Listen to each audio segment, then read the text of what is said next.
әр қадамымен ақ шоу-бизнесте дүрбелең туындататын Жанар Дұғалова Тәуекел Мүсілімнің құшағынан табылам деп тағы шу шығарды. Сылқым біраз уақыттық үзілістен соң сыршыл сезімге толы бейнебаян жұрт талқысына салды. Махаббат дерті әсерлі суреттелген клиптің желісі Жанар мен Тәуекелдің ынтық сүйісімен тәмамдалған. Көпшіліктің қуана қол соққанда, масқаралыққа балағанда тұсы осы. Юзерлердің бір бөлігі қазақ мұндай сахналық қойылымды жатсынбауы қажет десе, екінші тарап бұл нағыз сорақылық деп дабыл қақты.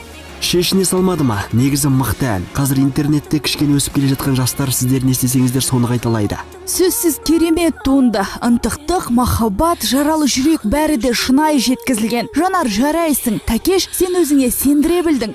Бір клипке бола қоғам азғырды деуге болмайды, әркімнің өз басы бар, тәрбиесіне де байланысты. Желге жүктелген бір тәулікке де жетпейтін уақытта Ала кетпедің әннің бейнебаян 20 мыңға жуық жан тамашалап, мыңнан аса пікір қалдырған.